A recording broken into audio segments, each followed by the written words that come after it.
তারাপীঠেতে চলে এসেছি। এখন বাজে দুপুর আড়াইটার সময় যাচ্ছি। 2টো থেকে মন্দির খোলে পুজো দিতে। এখানে আমিও রেডি, এখানে সৌরভও রেডি। চলো। আমরা যে হোটেলে আছি সেই হোটেল থেকেই যে ব্রাহ্মণকে ঠিক করে দেওয়া হয়েছে, আমরা তার সাথেই যাব পুজো দিতে। তো জেনারেল লাইন, আর বললো একটা লাইন আছে 500 টাকার। এর আগের বারে যখন এসেছিলাম অনেকগুলো লাইন ছিল, 1000 টাকা, 2000 টাকা, 500 টাকা। কিন্তু এবারে এসে দেখছি যে শুধু 500 টাকারই লাইন আছে, আর এমনি জেনারেল লাইন আছে। তো এখন বাজে দুপুর আড়াইটা, 2টো থেকে মন্দির আবার খোলা হয়েছে। এরপর ভিড়ও ভালো আছে। তো আমরা জেনারেল লাইনে সেই জন্য লাইন দিইনি, ভিআইপি লাইনে দর্শন করে নিয়েছি 500 টাকা করে 4 জনে দিয়ে। আর তারপরে এখন আমাদের পুজো দেওয়া কমপ্লিট। বা ভিতরে তো মোবাইল অ্যালাউ নেই, এবং আগের বারে মোবাইলটা নিয়ে তবু ঢুকতে পেরেছিলাম, এবারে সেটাও পারিনি, কারণ এবারে লাইনে ঢোকার আগেই সেখানে রেখে যেতে হচ্ছে সিকিউরিটিদের কাছে, ফোনটা জমা রেখে তারপর ভিতরে যাওয়া। সেই জন্য আগেরবারে ফোন নিয়ে ঢুকেছিলাম, কিন্তু এবারে তাও হয়নি, বাইরেটাই ভিডিও করেছি। ভিতরে কোনোভাবেই ফোন যখন নিয়ে যেতে পারছি না, ভিডিও তো করা অসম্ভব। আর তারপরে আমরা এখন বাইরেতে এদিক ওদিক একটু ঘুরে নিলাম, দেখে নিলাম দিনের বেলায়। তারপর তো সন্ধ্যাবেলায় মার্কেটে আসবো। তার আগে এখন যাব হচ্ছে রুমে। চলো যাওয়া যাক। মাত্র পুজো দিয়ে আমরা এলাম এখন হোটেলে। এখন এখান থেকে খাওয়া দাওয়া করবো। এখনও ভাত টাত খাইনি, 3:30 বাজে। আমাদের পুজো দিতে জাস্ট 10 মিনিট লেগেছে। ভিআইপি লাইন 500 টাকা করে অবশ্যই, কিন্তু এত ভালো দর্শন করিয়েছে, মানে আমাদের যে পুরোহিত মশাই ছিল, খুব ভালো দর্শন হয়েছে। মোবাইলটা অ্যালাউ ছিল না, মোবাইলটা তো নিয়ে যেতে পারিনি। যাই হোক, বাইরেটা একটু ভিডিও করেছি। এখন আমরা খাওয়া দাওয়া করবো, করে যাব হচ্ছে বীরচন্দ্রপুর। চলো দেখতে থাকো। তো আমাদের হোটেলেরই পাশে একটা রেস্টুরেন্টে আমরা এখন খেতে বসে গেছি। এখানে আমরা সবাই ভেজ থালি নিয়েছি, আর আমি আর সৌরভ ডিম খাচ্ছি, আর মায়েরা বললো আজকে ভেজ থালিই খাবে। তো এখানে আলু ভাজা আছে, আচার আছে, চাটনি, পাঁপড়, 2 রকম সবজি, ডাল। খাওয়া দাওয়ার পরে এখন চলে এসেছি হোটেলে। হোটেল থেকে তারপর আমাদের গাড়ি করেই আমরা বীরচন্দ্রপুর এসেছি। আগের বারে টোটো করে এসেছিলাম, এবারে এখন এলাম প্রথমে জগন্নাথ মন্দির, তারপর মা কারায়ের মন্দির। পরপর এই মন্দিরগুলো দর্শন করে একটা একটা করে তারপরে যাব হচ্ছে শেষে একদম মামাখ্যাপার বাড়ি।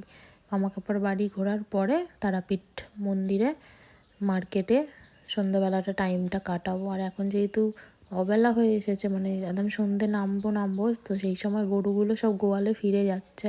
চারিদিক থেকে গরু, মানে পুরো গাড়িটার মানে এদিক ওদিক চারিদিকেই গরুগুলোকে পাস দেওয়া যাচ্ছে না, এতটাই গরু।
এবারে আমরা এখন এসেছি মামাখ্যাপার বাড়ি।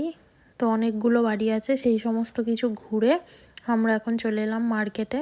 এবারে জিনিসপত্র যা যা কেনার আছে, এরকম ছবি তো বাড়িতে অনেক আছে, কিন্তু তবুও প্রত্যেক বাড়ি এলে প্রত্যেক বাড়ি একটা দুটো তো নিতেই হয়, সেই রকমই কিছু দেখছি। কিন্তু এখানে পিতলের দাম আমাদের ওখানের থেকে অনেকটাই বেশি মনে হচ্ছে, সেই জন্য পিতলের কিছু জিনিস সেইভাবে আর নিচ্ছি না। যেটা দরকার আমাদের ওখান থেকেই নিয়ে নেব।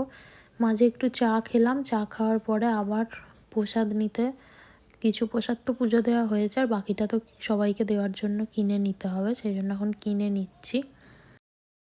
মার্কেট ঘুরে এখন রাত্রি 9:30টার সময় চলে এসেছি আবার হোটেলে। এই হোটেলটায় আমরা আছি, আমরা আছি ফার্স্ট ফ্লোরে, গাড়ি রাখার ভালো সুযোগ সুবিধা আছে বলেই আর এই হোটেলটা চয়েস করেছি। এরপর আমরা এখন যে রেস্টুরেন্টে দুপুরে এসেছিলাম ওখানেই এসেছি, খাবারগুলো বেশ ভালো ছিল, সেই জন্য এখানে এখন খাওয়া দাওয়া করে নেব।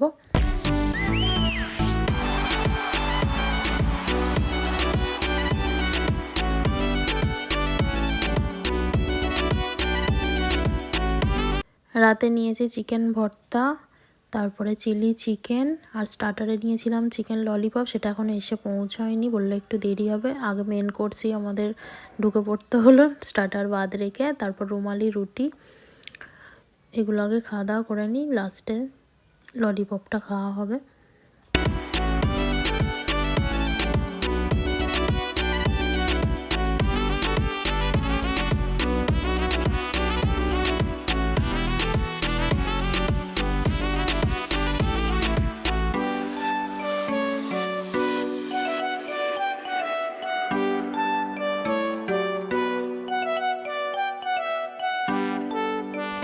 আজকের মতো ভিডিওটা এখানেই শেষ করছি। সবাই ভালো থাকবে, সুস্থ থাকবে। Good night, tata. আবার কালকে দেখা হবে সকালে, কালকে যাব শান্তিনিকেতন। সবাই